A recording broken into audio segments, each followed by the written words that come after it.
Hasta ahora hemos estado viendo cómo funciona IP Multicast y qué es lo que podemos hacer sobre IP Multicast cuando queremos transmitir multimedia. Y hemos visto cómo fundamentalmente ponemos paquetes RTP sobre los paquetes UDP que van encapsulados en ese IP Multicast y en realidad no tenemos que hacer mucho más. Por lo tanto, IP Multicast es muy conveniente cuando podemos disponer de él. Pero hay muchas ocasiones en las que IP Multicast no es la mejor solución. A veces porque no está disponible. A veces simplemente no tenemos infraestructura de IP Multicast. Como hemos comentado, no siempre tenemos IP Multicast y en particular no lo tenemos normalmente sobre la Internet pública. Lo podemos tener en una red local o lo podemos tener en una red gestionada donde se ha incluido el soporte para IP Multicast. Por lo tanto, a veces no podemos usarlo porque no lo tenemos. Y otras veces no podemos usarlo porque la transmisión no es simultánea. Recordar que en IP Multicast la idea básica es enviamos lo mismo a todas las máquinas que están interesadas en ello, claro. Por ejemplo, cuando lo que tenemos es el mismo contenido pero lo enviamos en distintos momentos. El ejemplo típico es la televisión a la carta. Yo veo los mismos programas que ve todo el mundo, pero los veo en momentos distintos. Yo quiero ver ahora la película de ayer a las 3 y la veo ahora y no ayer a las 3. Y cada uno la va a ver pues cuando le convenga. Y también pasa cuando lo que tenemos es el mismo contenido que vemos todos, pero se permiten paradas. Cuando tengo el botón este de stop o de pause, en el que yo estoy viendo un programa, yo lo puedo parar cuando quiero, me levanto, voy al servicio, vuelvo y quiero continuar por donde iba. Entonces, naturalmente, no me valen los paquetes que se están enviando ahora, que van a ser para, pues no sé, lo que se está enviando en este momento, mientras que lo que yo quiero ver es lo que se estaba enviando hace 5 minutos. Entonces, en ese caso tampoco puedo utilizar, al menos no directamente, IP Multicast. Resumiendo, cuando no tengo IP Multicast o cuando el contenido que quiero ver no es exactamente lo mismo que quieren ver todos los demás, no puedo utilizar IP Multicast o no es útil IP Multicast. Por lo tanto, necesitamos otras soluciones que mejoren el envío unicast, el unienvío, siempre que eso pueda ser. Y una de las soluciones más utilizadas hoy día al respecto es multimedia sobre P2P. La idea aquí es que haya varias máquinas que mantengan copia de los contenidos. Es muy parecido a como hacemos en general cualquier uso de aplicaciones de compartición de ficheros o de compartición de datos en P2P. Tengo los contenidos distribuidos entre varias máquinas y aquí tenemos, antes de entrar en más detalles, tenemos dos formas fundamentales de hacerlo, dos tipos de aplicaciones. Una, donde lo que quiero hacer es streaming puro y duro, y en este caso estoy enviando el mismo contenido a todas las máquinas y lo que va a ocurrir es que las máquinas que reciban un cierto contenido de streaming a su vez lo van a guardar durante un ratito, que pueden ser muy poco tiempo, pueden ser segundos, pero si durante ese tiempo se lo pueden enviar a otros pares, pues lo van a hacer también. De forma que o bien aseguro que los datos llegan por más caminos, de forma que minimizo las pérdidas, o bien voy construyendo un árbol de distribución para que los paquetes se vayan copiando solamente donde haga falta de una forma muy similar a la que tenía en IP Multicast. Y eso es transmisión de streaming sobre P2P. No lo vamos a ver en el ejemplo que os voy a poner hoy porque es más complejo que el que voy a comentar, que es el otro caso. Y el otro caso, el que os voy a comentar, es cuando el contenido es exactamente el mismo, pero no hay restricciones de tiempo real sobre él. O sea, simplemente, perdón, yo quiero ver un contenido, ese contenido es el mismo que quieren ver otros pares, pero cada uno lo vamos a ver cuando nos convenga. En realidad no es muy diferente al caso del streaming, pero están relajadas las condiciones de tiempo, o sea, no tengo que asegurarme de que el contenido llega relativamente rápido a todos los demás receptores y por lo tanto es técnicamente más fácil de hacer. Entonces, de lo que me aprovecho cuando estoy transmitiendo multimedia sobre P2P, en realidad es de poner el contenido más cerca de los receptores. El contenido no siempre tiene que ir del emisor al receptor, sino que el contenido lo puedo coger de receptores que estén topológicamente más cercanos. Vamos a poner un pequeño dibujo para dejarlo más claro. Bueno, si esto me da una página, aquí la tenemos. Vamos a ver. Imaginemos una red parecida a las que hemos pintado antes. Voy a pintar por aquí algún router por medio, y voy a poner por aquí una máquina que esté enviando contenidos conectada con unos cuantos routers, y aquí voy a tener una máquina que quiera recibir contenidos. Aquí voy a poner otra máquina que quiera recibir contenidos y aquí voy a poner, pues no sé, otra máquina que quiera recibir contenidos. Las máquinas terminales serían estas. Las demás son routers. ¿Vale? Y esta es la máquina que va a enviar los contenidos. Entonces, si tuviera unicast, pues ya sabemos, los contenidos tendrían que venir por aquí hasta este. Otro paquete, que sería exactamente igual, pero que tendría que venir por aquí. Y otro más tendría que venir por aquí hasta este destino. Si tuviéramos IP multicast, ya sabemos cómo lo haríamos. Lo voy a poner en verde. Este enviaría un paquete multicast único al primer router. Como aquí tengo interés en el grupo por los dos lados, el paquete se divide. Finalmente este paquete llega aquí al destino. Aquí sigo teniendo un único paquete y finalmente se entrega a los dos destinos. Pero si no tengo IP multicast, ¿cómo mejoro la transmisión que tenía antes? Bueno, pues me puedo aprovechar de que, lo voy a poner en otro color, me puedo aprovechar de que las máquinas que están topológicamente cercanas me van a ser más rápidas de coger los contenidos de ella que de recibirlos del emisor. Entonces lo que podría hacer es algo del estilo de el emisor se lo envía a esta mediante un paquete unicast y esta es la que se lo envía a esta. Allí, como no tengo ninguno topológicamente cercano, se lo envío directamente. Daros cuenta que para hacer esto no necesito la colaboración de los routers, sino que lo van a hacer las propias aplicaciones. Y eso tiene una implicación fundamental, que es no necesito modificaciones en la red. Necesito simplemente que la gente utilice mi aplicación, porque va a ser mi aplicación la que se va a encargar de hacer esta compartición de contenidos. Simplificándolo mucho, lo que va a ocurrir es que cuando la aplicación en este nodo se levante, va a decir quiero tales contenidos. Y utilizando ya algún tipo de protocolo, va a localizar dónde están los contenidos más cercanos y va a ver que esos contenidos están aquí. Y no aquí, que también están aquí, por supuesto. Pero va a ver que topológicamente están de forma más cercana aquí. Entonces, en lugar de pedirlos allí, los va a pedir aquí abajo. Y los contenidos se los va a poder enviar este otro. Para poder hacer esto, lo único que tiene que hacer es guardar una copia del contenido.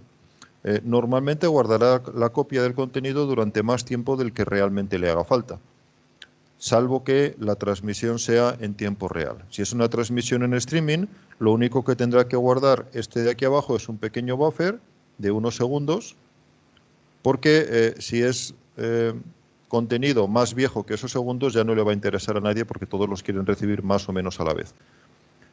Pero, repito, si es streaming, guardará esos segundos y cuando alguien más se los pida, pues le podrá enviar esos últimos segundos, con lo cual a aquí le llegará un poquito más retrasado, pero más o menos en el tiempo razonable. Si, por ejemplo, marcamos que se admite un retardo de, no sé, hasta 5 segundos, por ejemplo, pues con los tiempos habituales de red es perfectamente posible que haya 1 y hasta 2 saltos de este estilo. Resumiendo, estamos consiguiendo algo que no es exactamente lo que conseguíamos con IP multicast, pero que tiene algunas características de ello. La principal es, voy a tratar de optimizar el envío de paquetes de forma que no tenga paquetes repetidos, especialmente en los enlaces que podrían estar más congestionados, como este. No puedo evitar tener esta duplicación de paquetes, porque por esta parte de aquí arriba no tengo ningún otro camino, ningún otro nodo en medio que me pueda guardar el contenido, como hacía con los routers, que aquí tenía un solo paquete entre el emisor y el primer router. Aquí voy a tener que tener 2, pero, por ejemplo, en toda esta parte del camino consigo tener un solo paquete, que es este que llega hasta aquí, porque va a ser la aplicación final que está en ese ordenador el que se lo va a enviar al otro ordenador que está colgando, en este caso, del mismo router. Y de esa manera voy a optimizar el trasiego de paquetes por la red y voy a conseguir normalmente también mejores tiempos. Lo puedo llevar al extremo, donde todos los receptores guardan todo el contenido que han recibido y se lo piden y se lo sirven a quien lo piden. Eso sería un caso donde lo que hago es que cualquier receptor, una vez que ha recibido cualquier cosa, se convierte también en emisor de ella. Y de hecho es un caso muy interesante cuando lo que estoy haciendo es transmitiendo contenidos que no tienen requisitos de tiempo real. porque lo que quiere decir es que cualquier aplicación que haya en la red donde el usuario ha visto tal película, pues tiene una copia de esa película y se la podría servir a cualquier otro, por ejemplo. Esto me permite, como decía, construir toda la red P2P a nivel de aplicación sin tener ningún soporte específico de red, aunque este tipo de aplicaciones también se pueden aprovechar del soporte multicast cuando lo haya. Pero en general se suelen construir precisamente para sustituir a IP multicast y por lo tanto utilizan solamente, normalmente, IP unicast. Cool Streaming, perdonad la errata, es Streaming el nombre de la aplicación. Fue la primera plataforma que hizo esto de forma popular, con millones de suscriptores. Dejó de emitir hacia el año 2005 o algo así, pero a primeros de los 2000 era una plataforma relativamente popular y después pues ha habido otras muchas. Vamos a ver un ejemplo de cómo hacer esto con una aplicación que es libre, por lo tanto podemos estudiarla con todo el detalle que queramos y que tiene además como interés que funciona dentro del navegador. No necesitamos instalar nada y utiliza WebRTC, que ya hemos visto en esta asignatura, para comunicarse entre los distintos nodos. La aplicación se llama P2P Media Loader y es fundamentalmente una biblioteca JavaScript. La biblioteca JavaScript en realidad es la que va a implementar la parte P2P y luego va a tener de forma accesoria pues visores de vídeo, por ejemplo, que van a permitir que lo que se esté descargando la biblioteca lo puedan ver los usuarios en los navegadores y algunas otras cosas que le va a ayudar fundamentalmente ya desde el punto de vista de WebRTC. Ahora lo veremos. No requiere más que crear la aplicación y lanzar el navegador. Tenéis ahí abajo una URL donde podéis ver este mismo texto que tengo en la transparencia y podéis picar ahí en la demo y ver la demo si queréis y veréis que simplemente pues, te despliega o te levanta dentro de tu navegador una aplicación que incluye P2P Media Loader y un visor de vídeo y puedes ver un vídeo utilizando esta técnica de compartición P2P. Lo que hace es que en lugar de tener que bajarte todo de un CDN es Content Delivery Network, o sea, de una red de envío o de entrega de contenidos, pues en lugar de recibirlo todo de allí, recibes una parte de allí. En otras palabras, construyes tu propia red de entrega de contenidos basada en P2P, en la que van a participar todos los navegadores que estén utilizando tu aplicación. Por lo tanto, cuando tú quieres hacer tu aplicación, lo que haces es, mediante JavaScript, pues utilizas la biblioteca para obtener los contenidos que te interesan, pasárselos a los visores de vídeo o de audio según lo que te interese y hacer que el navegador donde se está viendo además guarde una copia de los datos para que otros ordenadores se lo puedan pedir, otros navegadores se lo puedan pedir y de esa manera establecer la red P2P. En general, este tipo de técnicas, como ya hemos dicho, reduce mucho el tráfico en el CDN, o sea, en el origen de todos los datos, y a la vez me permite, ya en según qué casos, pues mejorar también tiempos de entrega y otras cosas. Este es el esquema básico que utiliza P2P Media Loader y podéis ver cómo tendríamos aquí abajo el origen de todos los contenidos, que sería un servidor tradicional mediante HTTP o HTTPS, que tendría la fuente de los contenidos. Imaginaros la película que yo quiero ver. Cuando un navegador en alguna parte de Internet arranca y quiere ver ese contenido, el navegador va a hacer dos cosas. Lo vamos a ver dentro de un momento en más detalle. Pero por un lado, va a empezar a descargar directamente del servidor de HTTP para empezar a ver la película lo antes posible. Pero a la vez va a empezar a tratar de localizar con un servicio de WebTorrent, que es donde en realidad se va a guardar el directorio de qué grupos de P2P tenemos, va a ver si alguien más está viendo esa película o la ha visto recientemente. O sea, alguien más tiene datos de esa película. Si es así, el navegador va a apuntarse a un grupo de WebRTC. En realidad va a intercambiar sus datos de WebRTC con otras máquinas para poder establecer conversaciones con ellas. Y a partir de ese momento, parte de los datos le va a venir por esta otra flechita verde, que son datos que le vienen de otro navegador que está viendo el mismo contenido. Por lo tanto, el navegador en general va a recibir datos del sitio original, del emisor, perdón, vaya, va a recibir datos, como decía, del emisor y también va a recibir datos de otros navegadores que estén viendo el mismo contenido. Esta red verde de aquí sería la red P2P y estoy todo el rato tocando y moviendo la pantalla, lo siento. Decía que esta red de flechas verdes que tenemos por aquí alrededor sería la red P2P. Naturalmente, como el navegador se está alimentando de los dos sitios, él también va a tener sus propios contenidos que va a poder compartir con otros navegadores. Este navegador, por ejemplo, puede recibir contenidos de este navegador que este otro que hay a la derecha no tiene, bien porque los ha recibido del navegador o bien incluso porque los ha recibido del sitio original y este navegador, por lo tanto, los va a poder recibir de él. Esta parte que tenemos aquí en el medio, por lo tanto, va a funcionar como un directorio y es aquí donde se van a apuntar, por así decirlo, los distintos navegadores para formar los grupos. Vamos a verlo en una transparencia con un poco más de detalle. Primero, ¿cuáles son los requisitos para poder construir la aplicación? Pues la mayor parte de las cosas ya las hemos visto en esta asignatura. Primero, tendremos que utilizar canales de datos de WebRTC. Esos canales de datos son los canales por donde vamos a compartir los contenidos que voy a intercambiar con otros navegadores. Tendré que tener también acceso a la API de extensiones de fuente de medios para poder ver esos contenidos. Son las extensiones que me permiten ver vídeo con buffer y algunas otras cosas específicas que me van a hacer falta para que la aplicación funcione bien. Pero estas dos cosas son comunes ya hoy día en la API de cualquier navegador web moderno. Por lo tanto, puedo considerar que estos dos requisitos, WebRTC y Media Source Extensions, lo voy a tener en prácticamente cualquier navegador moderno. Después voy a necesitar un servidor STAN. Como ya vimos el último día que estuvimos hablando de WebRTC, es lo que vamos a utilizar para poder atravesar los NATs.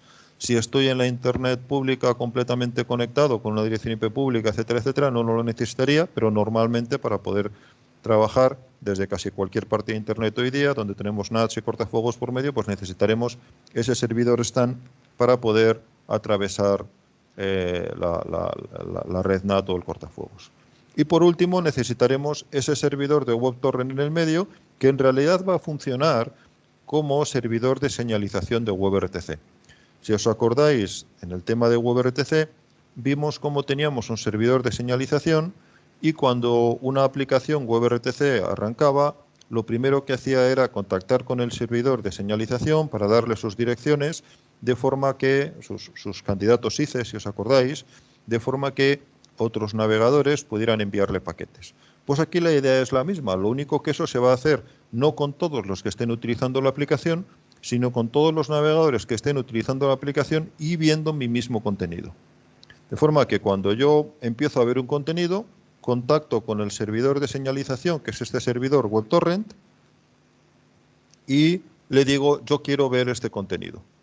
Y el servidor WebTorrent lo que va a hacer es, por un lado, apuntar mis direcciones, para el caso de que otro navegador vaya a ver el mismo contenido, y pasarme una lista de otros navegadores que están viendo el mismo contenido si es que lo hay.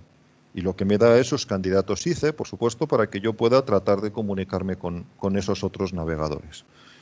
Y de esta manera yo estableceré comunicaciones WebRTC con esos otros navegadores y les diré, oye, mira, yo tengo ya esta parte de los contenidos, tú dame alguna cosa extra si la tienes, etcétera. En otras palabras, empiezo a negociar con ellos qué parte de los contenidos ellos tienen y yo tengo, o bien para darles contenidos o bien para que me los den. Con el objetivo de que cuando el usuario necesite el contenido, o bien me lo habré bajado del sitio original, o bien me lo habré bajado de otros navegadores. Y si hago eso de forma eficiente, pues voy a conseguir que solo una parte del tráfico pequeña venga de la fuente original. Todo lo demás podría venir de la red P2P, sobre todo si el contenido que yo estoy viendo es un contenido popular y hay muchos otros navegadores que lo tienen en este momento. Resumiendo, por lo tanto, el funcionamiento, tendré un reproductor de vídeo en el navegador, yo lo configuraré diciéndole qué es lo que quiero, el contenido que sea, y esa información se la va a pasar a la instancia de P2P Media Loader que voy a tener dentro de mi navegador y que va a funcionar como un par P2P. Recordar que P2P es una red entre pares, cada aplicación es un par, es uno de los que participan en la red, pues mi P2P Media Loader va a ser un par de una red P2P que se va a establecer concretamente para esta película o para este contenido que yo esté viendo.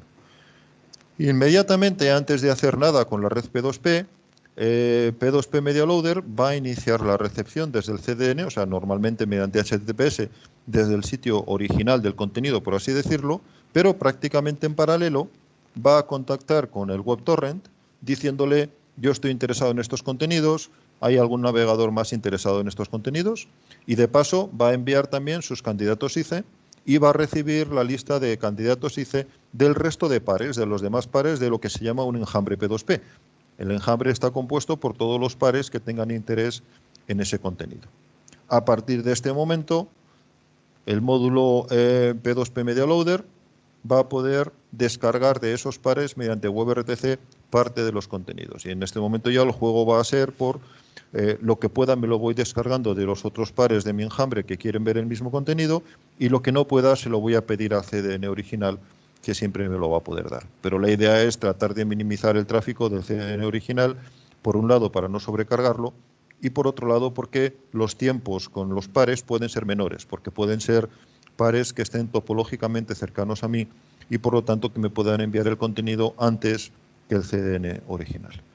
Como os decía, esta es una biblioteca que está en Internet, es completamente software libre y podéis estudiarla, y de hecho tiene una documentación razonablemente completa, incluido un tutorial sobre cómo hacer aplicaciones de este estilo utilizándola. Bueno, y ya para terminar el tema, pues tenemos una lista de referencias. La primera es una descripción un poco con detalle de los entornos normales de IP Multicast, con un poco de detalle en cómo funciona IGMP. La segunda es la norma de IGMP y MLD, que son los mecanismos estos de comunicación de las máquinas de interés en los grupos para decírselo al router. Luego tenemos el artículo P2PTV en biblioteca, que es bastante completo y que me explica un poco distintos tipos de aplicaciones P2P para televisión sobre Internet. Y os aconsejaría que le echarais un vistazo, aunque sea por curiosidad. Puede que incluso reconozcáis ahí alguna de las aplicaciones porque las hayáis usado alguna vez, sobre todo si van en el navegador.